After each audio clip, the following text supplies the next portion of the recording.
Hi hello ಎಲ್ಲರಿಗೂ ನಮಸ್ಕಾರ. Welcome back to Sushi's kitchen. ಇವತ್ತು ನನ್ನ ಕಿಚನಲ್ಲಿ ಹಲಸಂದೆ ಕಾಳಿಂದ ಹುಳಿ ತೋರಿಸ್ತಾ ಇದ್ದೀನಿ. ಇದು ಕೌ ಬೀನ್ಸ್ ಅಂತ ಹೇಳ್ತಾರೆ ಈ ಕಾಳಿಗೆ. ನೋಡಿ, ಕೌ ಬೀನ್ಸ್ ಸಾಂಬಾರ್ ಇಂಗ್ಲೀಷಲ್ಲಿ. ನೋಡಿ, ಇದನ್ನ ತರ್ಗುಣಿ ಕಾಳು ಅಂತಾರೆ, ತಗಣಿ ಕಾಳು ಅಂತಾರೆ, ಮತ್ತೆ ಹಲಸಂದೆ ಕಾಳು ಅಂತಾರೆ. ತಮಿಳಲ್ಲಿ ಕಾರಾಮಣಿ ಅಂತಾರೆ, ತೆಲುಗುನಲ್ಲಿ ಅಲಸಂದ್ಲು ಅಂತಾರೆ. ನಾನು ಒಂದು ಬದನೆಕಾಯಿ ಇಟ್ಕೊಂಡಿದ್ದೀನಿ, ಆಲೂಗೆಡ್ಡೆ ಒಂದು, ಟೊಮೆಟೊ ಒಂದು ಇಟ್ಕೊಂಡಿದ್ದೀನಿ. ಇವಾಗ ಹುಳಿ ಸಾರು ಯಾವ ಥರ ಮಾಡೋದು ಅಂತ ನೋಡ್ಕೊಳ್ಳೋಣ.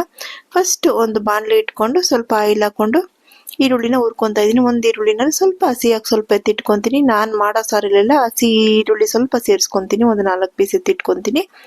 ಬೆಳ್ಳುಳ್ಳಿ ಸೇರಿಸ್ಕೊತಾ ಇದ್ದೀನಿ, ಮತ್ತೆ ಜೀರಿಗೆ ಸ್ವಲ್ಪ ಹಸಿಯಾಗಿ ಸ್ವಲ್ಪ ಜೀರಿಗೆ ಸೇರಿಸ್ಕೊತೀನಿ. ಫ್ರೈ ಮಾಡೋಕೆ ಸ್ವಲ್ಪ ಹಾಕೊಂಡಿದ್ದೀನಿ. ನಂತರ ಕುಕ್ಕರ್ ಇಟ್ಬಿಟ್ಟು ಅದರಲ್ಲಿ ಕಾಳನ್ನ ಸೇರಿಸ್ಕೊಂಡು 1-2 ಗ್ಲಾಸ್ ಅರ್ಧ ಲೀಟರ್ಸ್ ನೀರು ಹಾಕಿದ್ದೀನಿ. ಆಲೂಗೆಡ್ಡೆನ ಇವಾಗ ಫಸ್ಟ್ ಹಾಕ್ಬಿಡ್ಬೇಕು, ಬದನೆಕಾಯಿನ ಲಾಸ್ಟಲ್ಲಿ ಹಾಕೋಬೇಕು. ಬದನೆಕಾಯಿ ಎಲ್ಲ ಸ್ಮ್ಯಾಶ್ ಆಗಿಬಿಡುತ್ತೆ ಅಂತ. ನೋಡಿ, ಆ ಟೊಮೆಟೊನ ಕೂಡ ಕಟ್ ಮಾಡಿ ನಾನು ಇದ್ರಲ್ಲಿ ಸೇರಿಸ್ಕೊತಾ ಇದ್ದೀನಿ. ಸ್ವಲ್ಪ ಅರಿಶಿನ ಸೇರಿಸ್ಕೊಂಡು ಉಪ್ಪು ಸೇರಿಸ್ಕೊಂಡು ಇವಾಗ 2 ವಿಷಲ್ ಬಂದರೆ ಕಾಳು ಚೆನ್ನಾಗಿ ಬೆಂದಿರುತ್ತೆ. ಇವಾಗ ಜಾರಿಗೆ ತೆಂಗಿನ ತುರಿ ಸ್ವಲ್ಪ ಒಂದು ಚಿಕ್ಕ ಬಟ್ಲಲ್ಲಿ ಸೇರಿಸ್ಕೊಂಡಿದ್ದೀನಿ, ಮತ್ತು ಹುಳಿ ಸಾಂಬಾರ್ ಪುಡಿ ಮತ್ತೆ ಜೀರಿಗೆ, ಹಸಿ ಜೀರಿಗೆ ಸ್ವಲ್ಪ ಸೇರಿಸ್ಕೊಂಡಿದ್ದೀನಿ. ಇವಾಗ ನಾವು ಫ್ರೈ ಮಾಡಿ ಇಟ್ಕೊಂಡಿದ್ದೀವಲ್ವಾ, ಅದನ್ನೆಲ್ಲ ಇದ್ರಲ್ಲಿ ಸೇರಿಸ್ಕೋಬೇಕು. ಈರುಳ್ಳಿ ಇಟ್ಕೊಂಡಿದ್ದೀಲ್ವ, ಹಸಿ ಈರುಳ್ಳಿ, ಅದನ್ನು ಸೇರಿಸ್ಕೊಂಡು ಇವಾಗ ಫ್ರೈ ಮಾಡಿರೋದನ್ನೆಲ್ಲ ಇದ್ರಲ್ಲಿ ಸೇರಿಸ್ಕೊತಾ ಇದ್ದೀನಿ. ಎಲ್ಲ ಹುಳಿ ಸಾರನ್ನು ಇದೇ ಥರನಪ್ಪ ಮಾಡೋದು. ಇವಾಗ ಹುಣಸೆ ಹುಳಿ ಇಟ್ಕೊಂಡಿದ್ದೀನಿ ನೋಡಿ, ಅದನ್ನು ಹಾಕೋಬೇಕು.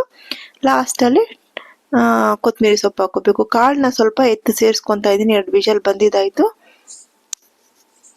ನೋಡಿ, ಕಾಳನ್ನ ಸ್ವಲ್ಪ ಸೇರಿಸ್ಕೊತಾ ಇದ್ದೀನಿ. ಅವಾಗೆಲ್ಲ ಬಂದು ಕಾಳನ್ನೇ ಹಾಕಿ ರುಬ್ಬಿಡ್ತಾ ಇದ್ರು ಸಾರಿಗೆ, ತೆಂಗಿನಕಾಯಿ ಕಮ್ಮಿ ಹಾಕೊಂಡು. ಇಲ್ಲ ಹಾಕ್ದಿರೇನೆ ಇವಾಗ ನೋಡಿ, ಒಂದು ಬದನೆಕಾಯಿ ನಾನು ಕಟ್ ಮಾಡಿ ಸೇರಿಸ್ಕೊಂಡು, ನೀರು ಜಾಸ್ತಿ ಇದ್ದರೆ ನಾವು ಅದರಲ್ಲೇ ತೊಗೊಂಡು ಜಾರ್ನ ಕ್ಲೀನ್ ಮಾಡಿ ಅದೇ ನೀರಲ್ಲಿ ನಾವು ಸೇರಿಸ್ಕೋಬೇಕು.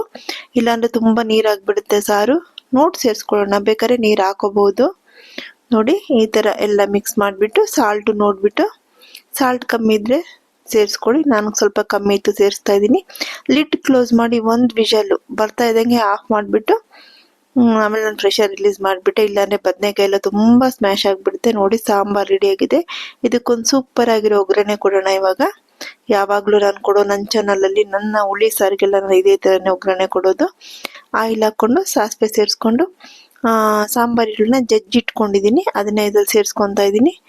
ಕರಿಬೇವಿನ ಸೊಪ್ಪು ಸೇರಿಸ್ಕೊಂಡು ಸ್ವಲ್ಪ ಇಂಗುನ್ನು ಸೇರಿಸ್ಕೊಂಡು ಸಖತ್ತಾಗಿ ಒಗ್ಗರಣೆ ರೆಡಿಯಾಗಿದೆ. ಇವಾಗ ಸಾರನ್ನ ಅದ್ರಲ್ಲಿ ಸೇರಿಸ್ಬಿಟ್ಟು ಇವಾಗ ಸಾರಿಗೆ ಈ ಒಗ್ಗರಣೆನ ಆ್ಯಡ್ ಮಾಡಿಬಿಡೋಣ. ಸೂಪರ್ ಆಗಿರೋ ಅಲಸಂದೆ ಹುಳಿ ಸಾರು ರೆಡಿ ಆಗಿಬಿಡುತ್ತೆ.